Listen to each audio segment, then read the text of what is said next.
So at this point, what clarity do you have for the way things are going to look up front? Do you feel pretty confident about everything now? Yeah, I think it's everything's starting to settle down, and guys are starting to show what they can do, especially through these practices and in the scout team. So yeah, it's been clearing up. What are the different strengths of Jamar and Stanley at that spot? Stanley, he has natural mobility. He was a linebacker previously, and he's really strong. So being able to move, in this system is really, a high priority. And then Jamar has just played, that his whole life. So there's a little learning curve for him, just the speed of the game and all that. But then Stanley, also being brand new to the position, has his own learning curve. So it's pretty much back and forth. Those guys are battling it out. Given that Jamar missed some time, is there anything you need to see from him before the start of the season? I need to see from him? Yeah. Yeah, just consistency. I think with everybody, it's just being more consistent and knowing that we can depend on him, right? Building trust. How important is that spot to just everything you guys do?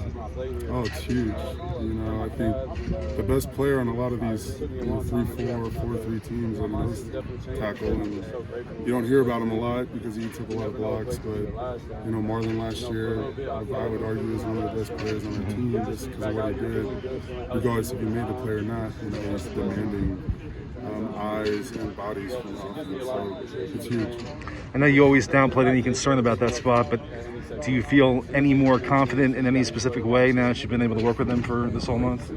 Yeah, I'm confident in all the guys. It's just it comes down to consistency. They can all do it, but finding who can do it the best, over and over and over again. That's where we're at. Orlando was talking about workload and how that might be an issue come December. How do you figure that out in season? Really, it kind of plays itself out through our catapult numbers, obviously, but just feeling what their bodies are like after a game, and then going through each and every game. It's really a different puzzle every game. But yeah, workload all the way till December. It's what these guys got to understand is that this is what practice is, and how to prepare their bodies to practice in order to get to the game. I think is one of the things that all college athletes got to learn, but specifically here because of how we practice. Given a guy like Thule who has a motor, how do you weigh putting him in versus saving him for the whole season? I think it's game by game basis and situational. If he needs to play, he's going to play. If he doesn't need to play, but he feels good and wants to play, then that's a decision we'll make in the game.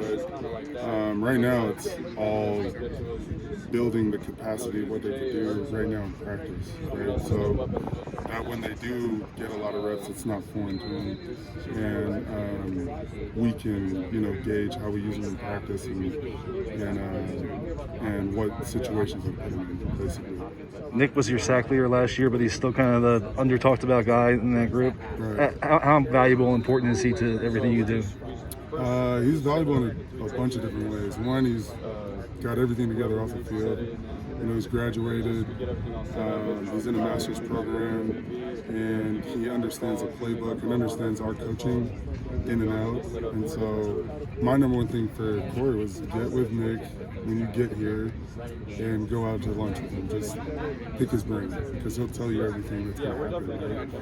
Right? But then being dependable and consistent, like we were just talking about, is huge. So I know what I'm going to get out of 50 every time he goes out there, and it's whatever he's got. And he's going to be where he's supposed to be, and he's going to go as hard as he can. When you look back on last season, did he surprise you in any way, being the former JUCO guy who hadn't done much before you got here? No, because I didn't know him before I got here. I knew him when I got here, and all I knew was what he did. And what he did was just show up to work every day and work his butt off. Was there a moment when you recognized that in him? Yeah, it's real similar to Thule. Just at the beginning, when we first started working, he was always there and always trying really hard.